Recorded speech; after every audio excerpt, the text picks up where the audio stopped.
Star Citizen's latest tiny snub fighter, the Mirai Fury, might just be a cockpit with guns strapped to it, but it also is easily the most fun little ship you're likely to have flown yet. And get this, it can fit in just about anything from a Nomad starter ship all the way up to a Caterpillar. Now that's a pocket carrier. But while the design of the Mirai, definitely not a TIE Interceptor Fury, might be awesome, it may just have some serious limitations. All that and more in this latest installation of an Architect Reviews, where I'll, as always, take you through its design, where I'll talk about its successes and shortcomings, and even let you know if it's going to be a new threat at a jump town near you. One threat you'll definitely not need to worry about, though, is one from unsavory folk trying to get your IP address, thanks to the sponsor of today's video, NordVPN, who now go a step further with their threat protection service. It works against intrusive ads, malware, trackers, and malicious websites, and I've already been using them for years after getting fed up with dealing with free VPNs that just didn't work. So now I can access IP-restricted websites while I work from abroad while protecting my personal information. I also use the app on my iPad to let me watch shows like Strange New Worlds, which is frustratingly not available here in Taiwan.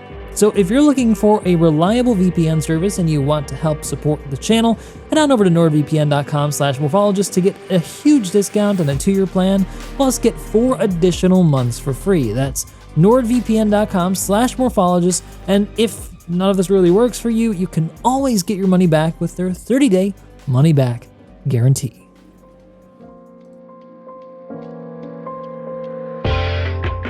From the very first time I saw an image of the Fury, I was in love. Not least of which because another snub fighter was the very last thing I expected to come from CIG with Invictus. What classifies them as snub-nosed fighters is the fact that they lack a quantum drive, which makes them completely reliant on a larger host ship for transport. There's something really cool about a fighter that you can take with you on a larger ship, and maybe something even cooler about a minimal ship that's only just as big as it needs to be to fit the components it requires to run. I think it's maybe akin to solving a satisfying puzzle where each component piece doesn't feel like it could possibly fit together, but when it's finally resolved, it feels like it was always meant to be. I hope that makes sense. And I would also be lying to you if I didn't also acknowledge that it took direct inspiration from a pretty cool ship that I love, the TIE Interceptor. I don't think CIG's been too bashful about it because on ISC they were kind of hinting towards that inspiration. However, I think it's also worth adding that the ship is likely also inspired by the ship design from Oblivion, another science fiction ship I'm rather fond of. But all of this brings me back to the design of the ship itself. And I want to say that despite the fact that they've taken inspiration from some pretty big staples of science fiction, they've made it their own. It's important to note that in design, there's no such thing as a completely original idea. It's about iteration and kind of authoring your own take on a classic idea. And they have done that very well here with the Fury. My absolute favorite moment in the ship and what gives it its unique silhouette, in my opinion, are the winglets. Without them, it would just be a cylinder with a pod attached to it. And yeah, their triangular shape make them reminiscent of the TIE Interceptor, but the inclusion of the engine pods within the wings is something new and very interesting. It's a design cue that they're borrowing from the Reliant series as well as other Xi'an ships, as the story behind this ship as well as the entire MISC line is that they're working together with the alien race, the Xi'an, in order to produce these ships. The layering of materials and their contrast against one another, along with the little winglets that they added the Mirai logo to, also give it an additional very cool little interest and flavor that goes beyond what the inspiration has ever done. The detail is rich, and especially the accents. I really love the little touch of color that they added in with the paint scheme, here on this white paint with the form of the red accent. And of course, I couldn't possibly ignore the fact that they've put the weapons on the tips of these winglets, just like the inspiration, which feels appropriate. It makes it so then when you're firing these weapons, you can actually see them clearly in your peripheral vision. It just makes for a very cool experience in a dogfight. Which brings me to a core design philosophy that I think any designer in any field should at least try to adhere to. And that's to try to design stuff not just to look cool, but to also enhance the experience of the user. And I very much think that's what these winglets do. And that also wouldn't be possible without the really amazing cockpit design.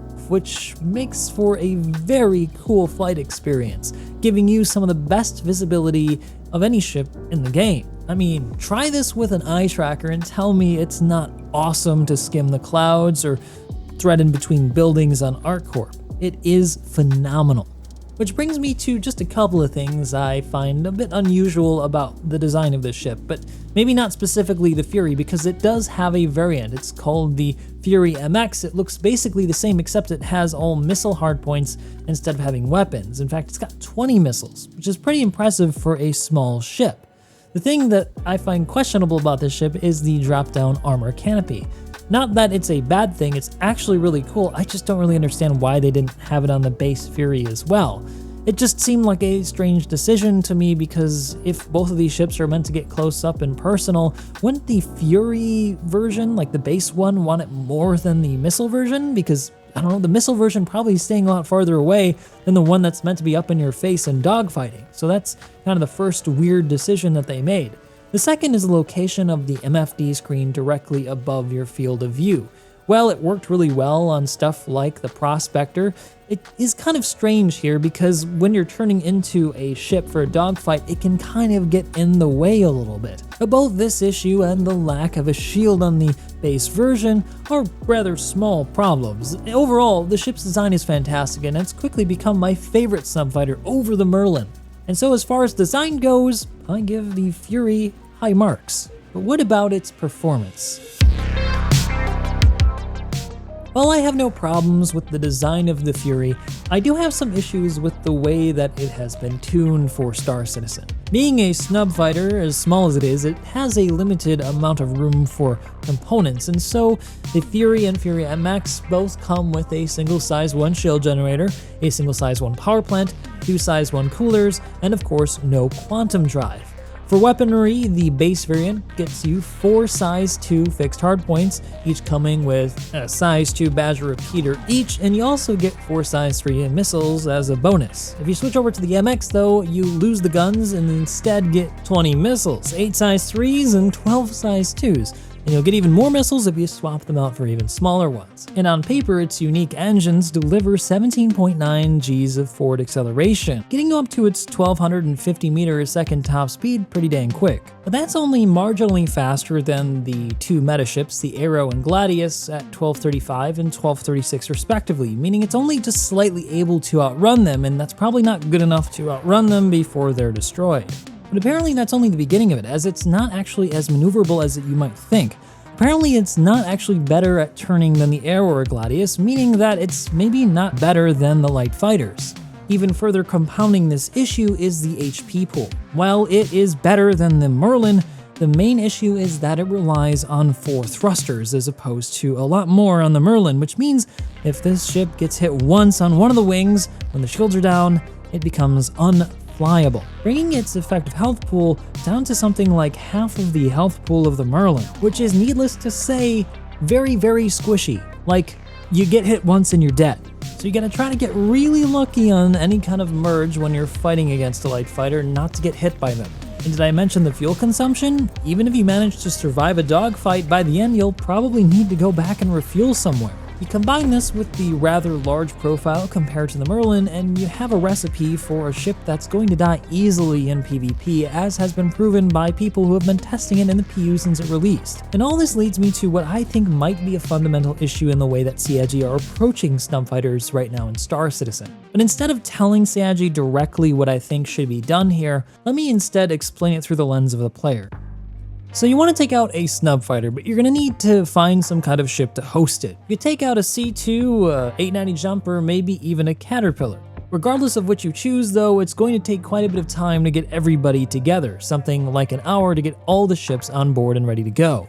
But it doesn't end there, because exiting the ship is going to require quite a bit more coordination. You can't do it while you're moving, or you'll hit the side of the ship or other ships while you fly out. So the pilot will have to find a safe place outside of the area where you want to engage. That way, you're not politely leaving yourself open to be strafed as you exit the ship. And then you've got a very limited time to actually win the fight. If your opponent is strategic and decides to quantum travel away and waste your fuel, well, you're going to be in a pretty bad place. which is precisely likely what a light fighter pilot is going to do if they're not as good as the one in the Fury. Let's take that compared to everybody just hopping in light fighters, which are arguably nearly just as good, but they have their own quantum drive. Everybody gets their own ship, they meet at the location, and they fight. It takes probably less than half the time. And if the fight's not going very well, they can always disengage and QT away, unlike those Furies, which are going to be stuck wherever they were released. Unless, of course, you want the Caterpillar to go and just stand still and let everybody get on board to jump away, which is just asking to get blown up. So be honest, which one are you going to choose? If you want to get into a fight and have a good chance of winning, are you going to go with some arrows and gladiuses, or are you going to go with a Caterpillar with a bunch of Furies? Now, this isn't a question of which one's cooler. Clearly, the Fury MXs and Furies are much cooler than flying in arrows and flying gladiuses. So that's not a really debate here, but in my opinion, it's probably going to go with the arrows if you're looking to win the fight, if you really need to win the fight. I look at this the same way I look at the turret proposition.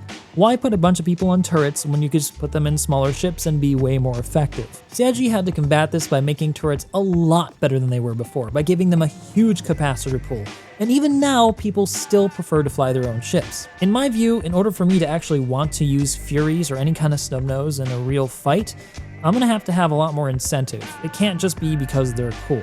Their benefit needs to outweigh the negatives, which I would say currently for me right now, in a real fight, they don't. So I fear once the novelty of them has worn off, they're just gonna fall to the wayside and we're not really going to ever see them in combat. And that's gonna be quite a bit of a disservice to the people who worked hard designing this ship. So then I sincerely hope that CIG reconsiders the way that they've been balanced. That's not to say that it's completely useless though. Star Citzen isn't just about PvP, it's also about player versus NPCs, and for that, it can be a lot of fun. In fact, the other night, I hopped into a C2 with 9 other friends and we flew 10 of these things versus an Idris and won. Sure, it took a little bit of time, but it was a heck of a lot of fun to do it, which is why I still picked up 2 of them and might buy a few more for some friends. I mean, seriously, these things are really fun to fly, I'm not kidding. They just need some kind of incentive to be used against real players in a PvP battle at Jumptown or at Ghost Hollow. But what do you guys think? Do you agree? Do you disagree? I want to know down in the comment section below and why you think that way. Join the conversation and hopefully we can get a better game tomorrow with the next release. Thank you so much for watching. If you like this video, you know what to do. Hope to see you in the next one.